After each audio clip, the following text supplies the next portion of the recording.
ইতিমধ্যে রাষ্ট্রের কর্ণধারদের মধ্যে কেউ কেউ তো খেপে গিয়েছে আমাদের উপরে, আরে কি বলতে চায়, আমাদের বিরোধিতা করতে চায়।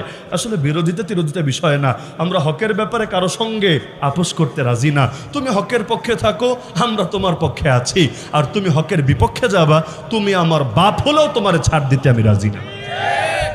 তাহলে মাজারের ব্যাপারে একটা মূল নীতি মাথায় গেঁথে রাখেন খুব ভালো করে। যেখানে আল্লাহর ওলিরা শুয়ে আছেন, অর্থাৎ তাদের কবর, সহজ ভাষায় এটাকে মাজার বলা হয় কেন? মাজার শব্দের অর্থ হলো যেটা বেশি বেশি জিয়ারত করা হয়, জিয়ারতের জায়গা। যেমন মসজিদ মানে কি? সেজদার জায়গা। মাদ্রাসা মানে কি? ক্লাসের জায়গা, দার্সের জায়গা।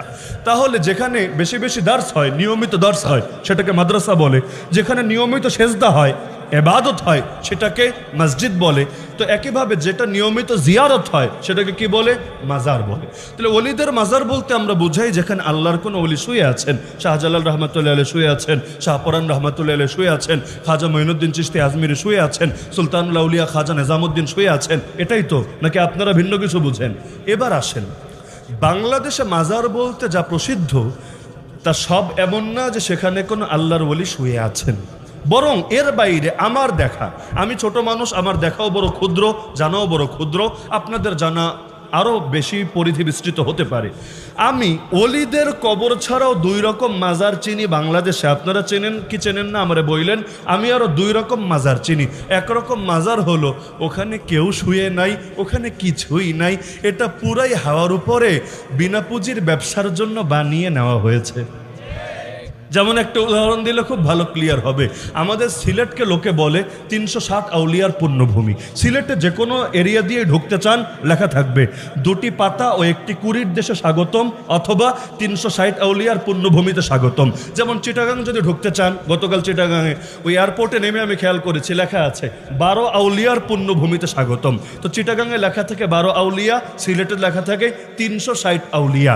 এখন মজার বিষয় যেটা, আপনি বেশি না আমাকে এক সপ্তাহ সময় দেন, আমার সাথে চলেন, আমি নিজে ঘুরে ঘুরে ঘুরে আপনাকে 360 আউলিয়া না, এর চাইতে দ্বিগুণ না, 3 গুণ না, 4 গুণ, অন্তত দায়িত্ববোধের সাথে বলছি 4 গুণ, মানে 1000-এর বেশি কবর আপনাকে এমন দেখাতে পারবো যার প্রত্যেকটাতে লেখা শাহজালাল রহমাতুল্লাহ আলাইহি সঙ্গী 360 আউলিয়ার মধ্যে অন্যতম।